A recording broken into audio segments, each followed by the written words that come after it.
अस्सलाम वालेकुम grade 8 students, क्या हाल है आपके। उम्मीद है खैर से होंगे। मुझे साथ साथ बताया करो भाई कि आपका पेपर कैसा हो रहा है।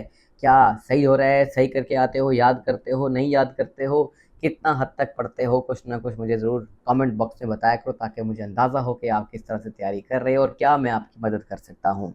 ठीक है। और जो लोग अभी ये देख रहे हैं, हिस्ट्री और ज्योग्राफी कल उनका पेपर है, तो तैयारी करने के लिए इस वक्त बेस्ट टाइम है, तो इसको देख लो। मैं उन बच्चों को हमेशा कहता हूँ जो नए ज्वाइन करते हैं, बेटा वो सब्सक्राइब ज़रूर कर लें, क्योंकि आने वाला पेपर उनको तभी मिल पाएगा तब जब उनको नोटिफिकेशन जाएगा। तो फिर आपने इस तरह से सब्सक्राइब का बटन दबा देना है।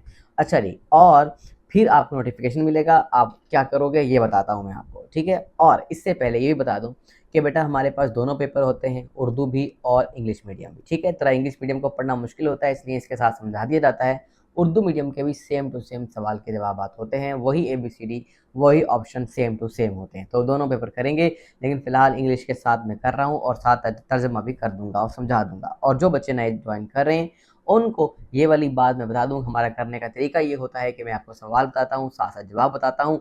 आप क्या करते हो, मुझसे पहले थोड़ा सा समझते हो कि सवाल का जवाब क्या होना चाहिए, और जो सवाल का जवाब होता है वो आप सोच के रखो, फिर मेरा सुनो। देखो क्या दोनों सेम है, यानी आपकी तैयारी अच्छी है या आपकी तैयारी में काफ़ी कमी है। तो इंशाल्लाह उम्मीद है कि आपकी तैयारी अच्छी होगी और आपने बहुत अच्छा पढ़ा होगा।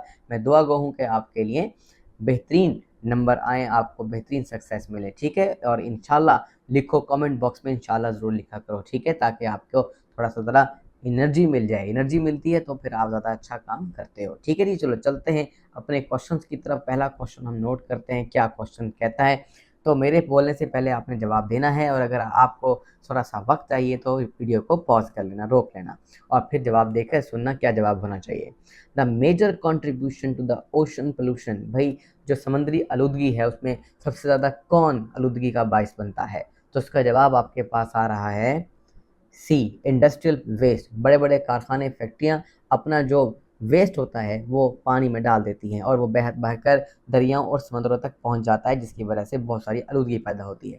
Question number 2, the ocean known as the habitat of various types of animals, ठीक है। ओशन जो होते हैं, जो कौन से ओशन हैं जो वहाँ बहुत सारे जानवर रहते हैं, तो उसका जवाब आप सोचो। तो इसका जवाब है जी सी, इंडियन ओशन। फिर उसके बाद यानी ये ओशन में पानी के टेम्परेचर का फ़र्क होता है। जब पानी का टेम्परेचर बहुत अच्छा होता है, जो लाइफ को सपोर्ट करता है, तो बहुत आसानी के साथ क्या होता है, वहाँ जानवर सर्वाइव कर सकते हैं। इसलिए मुख्तलिफ पानियों में मुख्तलिफ जानवर होते हैं। अच्छा, क्वेश्चन नंबर 3 में देता है साइंटिस्ट बिलीव दैट बाय 2030, यानी 2030 कह लो या 2030, the global annual death rate will increase by 250,000 if we are unable to, यानी बहुत सारी अमवात हो जाएंगी अगर, क्या होगा। तो क्वेश्चन 3 का जो आपके पास आंसर बनता है वो है G D, reduce green house gases. हमें वो गैसेस का इस्तेमाल नहीं करना चाहिए जो ग्लोबल वार्मिंग करती हैं, जो ज़मीन को गर्म करती हैं, जैसे कि कार्बन डाइऑक्साइड। अच्छा जी, कार्बन डाइऑक्साइड जाती है फॉसिल फ्यूल के जलने से, या कह लो कोल तेल गैस के जलने से, कोयला तेल गैस के जलने से नुकसान होते हैं, तो इनको कम करना चाहिए। अच्छा जी, question number 4, climate change affect agricultural production through. भाई क्लाइमेट चेंज जो हमारा माहौलियाती तब्दीली है वो किस तरह से ज़रूरी प्रोडक्शन यानी फसलों की पैदावार पर असरअंदाज होती है। तो इसका आंसर आ रहा है क्वेश्चन 4 का सी, ठीक है। लोअर क्रॉप यील्ड, यानी ज़मीन की पैदावार कम हो जाएगी, फसल की पैदावार कम हो जाएगी, ऐसे भी कह सकते हैं। The less use of artificial fertiliser and pesticides can help us to. अगर हम क्या करें, फर्टिलाइज़र बनाकर डालने की बजाय डायरेक्टली, जैसे जानवरों का फुजला होता है, परिंदों के बीटें होती हैं, या फिर इंसान का फुजला कहता है वो होता है, ठीक है, पानी जो बारिश के ज़रिए से आता है, तो वो होता है नेचुरल। तो अगर वो इस्तेमाल कर लिया जाए तो ज़्यादा अच्छी फसल उगती है। तो यहाँ पे लिखा है जो 5 का आंसर आएगा दैट इज़ कॉल्ड सी, ठीक है। Overcome global warming, global warming हमें कम करनी चाहिए, वरना फिर ज़मीन से फसल उगाना भी मुश्किल हो जाएगी। अच्छा, आगे लिखता है ozone layer depletion becomes the cause of. भाई अगर ओजोन की लेयर कम हो जाए तो इससे क्या नुकसान होगा। ओजोन हमारी ज़मीन के गिर्द एक हवा का खौल है, वो खौल में कमी हो जाए तो क्या होगा। तो जवाब आपके पास आ रहा है इसका सी, ठीक है, स्किन कैंसर होता है। फिर लिखता है question number 7, the emission produced by the use of the fuel for transport are caused। तो इसका जवाब आपके पास आता है सी, एयर पोल्यूशन। यानी एयर पोल्यूशन में वजह है यूज़ ऑफ फ्यूल। जब आप फ्यूल जलाते हो फॉर ट्रांसपोर्ट, गाड़ियों में, बसों में, तो उससे पैदा होता है एयर पोल्यूशन। फिर है question number 8, the major imports of Pakistan. Pakistan की इंपोर्ट्स, मेजर इंपोर्ट का मतलब होता है वो क्या मंगवाता है बाहर से। तो इसका जवाब आपके पास सोचो क्या होना चाहिए। इसका जवाब है बी, पेट्रोलियम प्रोडक्ट। हमारे मुल्क में तेल नहीं निकलता तो हम दूसरे मुल्कों से पेट्रोल लेकर गाड़ियाँ, बसें, कारखाने सब चलाते हैं। फिर है जी question number 9, in Pakistan the employment ratio of the production industry is. यानी हमारे कारोबार में जो लोग लगे हुए हैं वो किस रेशो से लगे हुए हैं। तो इसका आंसर आता है आपके पास और वो है बी। ठीक है ना, बी का मतलब है इतनी तादाद है। फिर number next question number 10, the exports of Pakistan. Pakistan जो बाहर दुनिया को भेजता है कैन बी इम्प्रूव बाय, उसे इम्प्रूव कैसे किया जा सकता है। तो उसका आंसर आता है डोमेस्टिक इंडस्ट्री। जगह जगह छोटे छोटे कारखाने लगाए जाएँ घरों के करीब, तो इस तरह हम ज़्यादा चीज़ें बना पाएंगे और बाहर मुल्क बेच पाएंगे। क्वेश्चन नंबर 11 कहता है China provides assistance to improve Pakistan economy through. China ने पाकिस्तान की इकोनॉमी यानी मईशत को कैसे मजबूत किया या कैसे उसको फ़ायदा दिया। तो उसका जवाब आपके पास आता है बी की शक्ल में। बी है फाइनेंशियल, यानी पैसे दिए हैं, टेक्निकल रिसोर्सेज और अपने वो लोग भेजे हैं जो अच्छे काम में होते हैं, इस तरीके से वो अच्छा काम करते हैं या सिखाते हैं, नए मतलब कारीगर बनाते हैं पाकिस्तान में आकर। फिर है question number 12, the most important reason for the migration from Pakistan to other countries. भाई लोग क्यों पाकिस्तान से दूसरे अलग किसी मुल्क में चले जाना पसंद करते हैं या चले जाते हैं। तो उसकी जवाब आपके पास जो आपके बुक के हिसाब से है वो है सी, यानी यहाँ पर जॉब कम है और बाहर मुल्क में जॉब ज़्यादा है। फिर है question 13, the important means of transportation on land are. ठीक है, द इम्पोर्टेंट मीन्स वो कौन से ज़राए हैं, बेहतरीन ज़राए हैं जो ट्रांसपोर्टेशन के लिए होते हैं। तो इसका आंसर आपके पास आता है बी। ठीक है, ट्रेन एंड बसेस। तो उसके बाद लिखता है question 14, the development of the development of trade, increase in the national income and stability in price are related to। यानी ये कई चीज़ें हैं, ये इनका ताल्लुक है आपस में किस चीज़ से। तो उसका जवाब आपके पास आएगा 14 का ए, इकोनॉमिक डेवलपमेंट। यानी अगर आपने अपने मुल्क में पैसा बनाना है तो आपको इन सब चीज़ों पे काम करना पड़ेगा जो यहाँ ऑलरेडी डिस्कस हुई हैं, जैसे development of trade, increase in national income and stability in price. अच्छा, इसके बाद क्वेश्चन है जी question 15, the total market value of all the finished goods and services produced within the country is. कहता है तमाम मार्केट की जो वैल्यू है, पैसे हैं जिसके अंदर फिनिश्ड गुड्स हैं, यानी जो आपके पास बनकर तैयार होकर कारखाने से दुकान पे पहुंच चुकी हैं वो, and services produced within the country, और कंट्री में जो लोग काम करते हैं कॉल्ड। तो 15 का जो आपके पास आंसर बनेगा बेटा वो होगा बी। ठीक है, यानी इसे कहते हैं ग्रॉस डोमेस्टिक प्रोडक्ट, यानी हमारे खत्ते की जो प्रोडक्ट है, पैसा है, कितना बन रहा है। फिर उसके बाद आता है question number 16, the measurement use to evaluate the productivity in the terms of value is. कहता है पैमाइश करना use of evaluate productivity, product की बदलती हुई तब्दीलियों के साथ, ठीक है, इन टर्म्स ऑफ वैल्यू। तो क्या होगा, क्या कहलाएगा, क्या जैसे क्या आपको याद आता है। उसका जवाब है 16 का ए। ठीक है, पर कैपिटा जीएनपी। फिर है question 17, the response but support Lord Clive against Sirajuddaulah वह, यानी कि एक पर्सन था जो लॉर्ड था उस वक्त, अंग्रेज था, वो सिराजुद्दौला के मुखालिफ था, तो वो कौन था। तो यहाँ पर हमारे पास जवाब 12 है 17 का सी। ठीक है, मीर जाफिर, जाफिर कह लें या जफार, जो भी यहाँ लिखा हुआ है।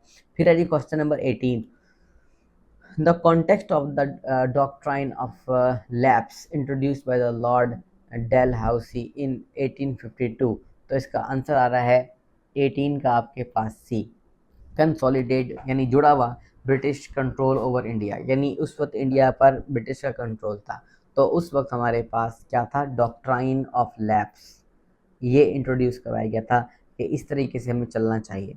अच्छा जी, फिर है क्वेश्चन नंबर 6 का आपके पास, बल्कि सॉरी क्वेश्चन आ गया जी 19, ये 19 आ गया। तो 19 लिखता है the most important reason of the war of independence 1857 की जंग आज़ादी की सबसे इम्पोर्टेंट चीज़ के बारे में पूछ रहा है, तो इसका जवाब आपने देना है जी सी। ठीक है, सी है restlessness in the native army, यानी इर्द गिर्द की आर्मी में रेस्ट नहीं होता था। ठीक है, हर वक्त जागते रहते थे, परेशान, डरे हुए, खौफजदा या लड़ाई के लिए तैयार, इस तरह से इसे कहते हैं रेस्टलेसनेस हो गई। फिर है जी क्वेश्चन नंबर 20, इसमें क्या है, the most important reason for the failure in the war of independence of 1857 was the. इसका जवाब सिंपल लगा लो, ये आपके पास आ रहा है ए। ठीक है, ये ए जवाब लगा लो। ठीक है, लैक, यहाँ लिखा हुआ है लैक ऑफ प्रॉपर प्लानिंग ना होना, एंड लीडरशिप, और ना ही लीडरशिप का होना।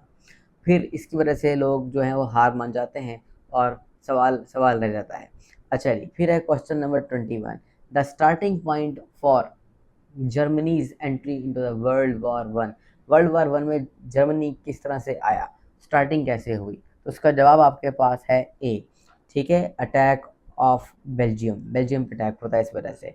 फिर है question 23, the Muslims advised not to join the Congress join नहीं करनी, मुसलमानों ने ये कहा।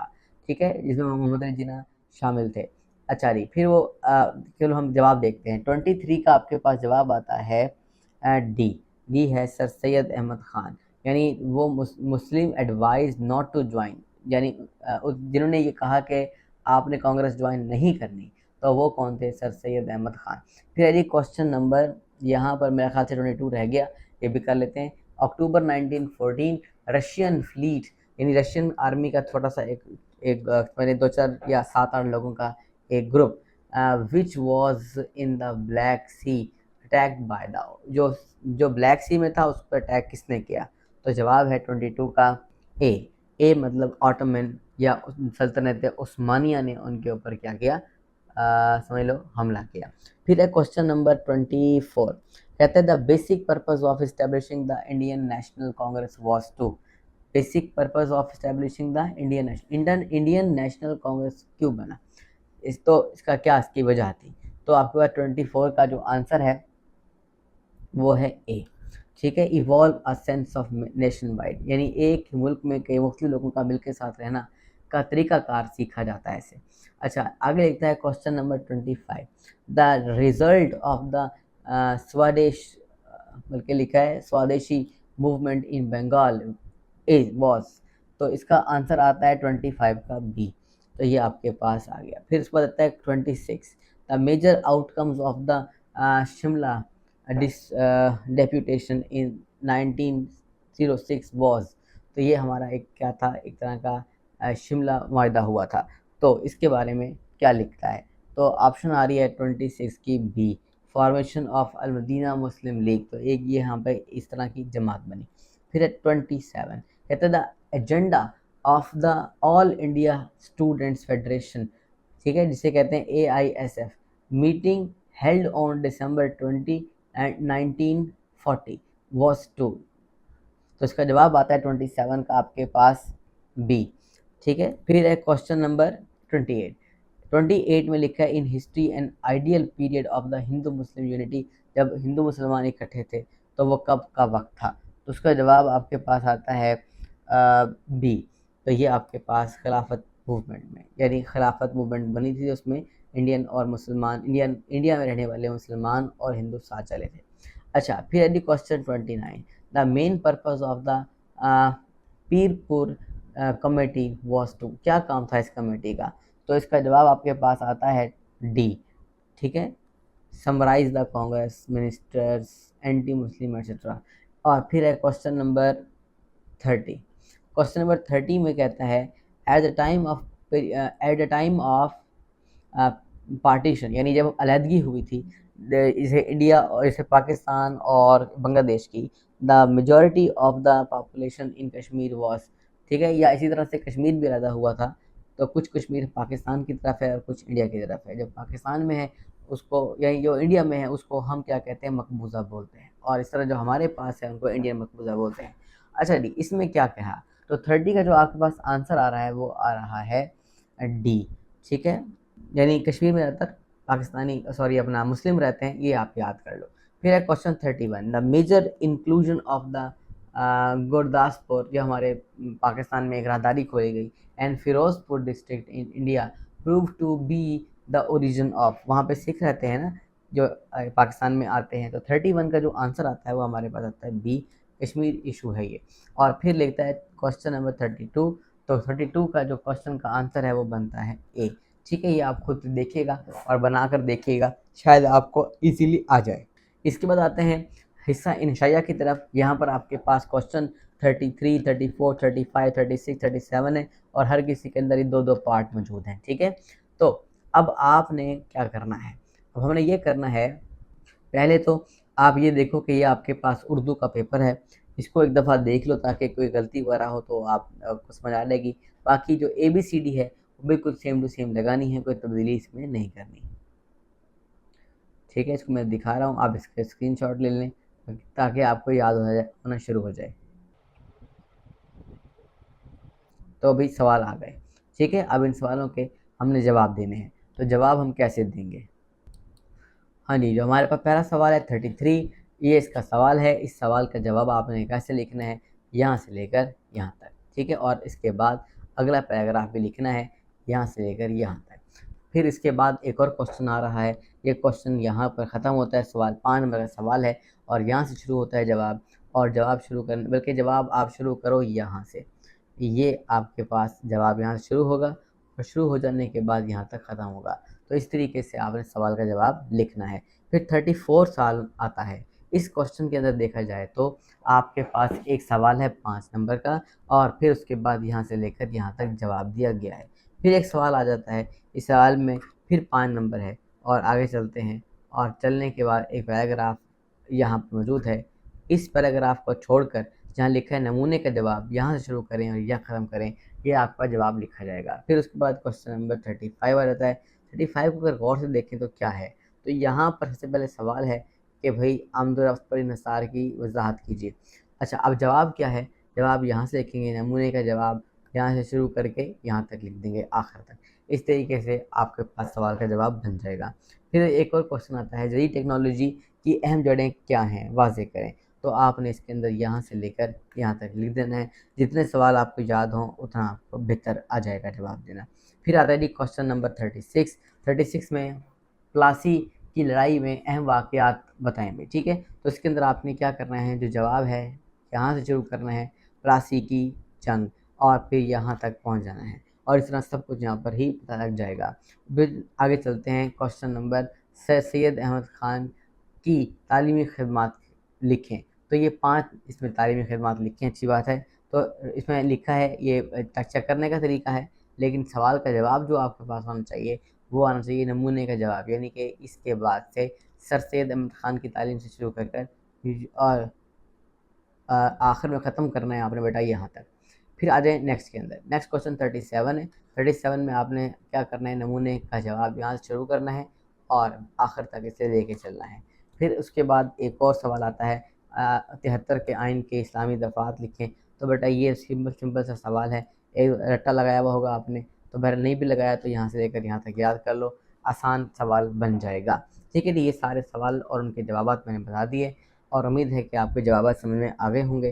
तो फिर अब तक के लिए अल्लाह हाफिज़, मिलते हैं अगले पेपर में। तो सब्सक्राइब किए बगैर बिल्कुल भी ना जाइएगा। ओके जी, अल्लाह हाफिज़।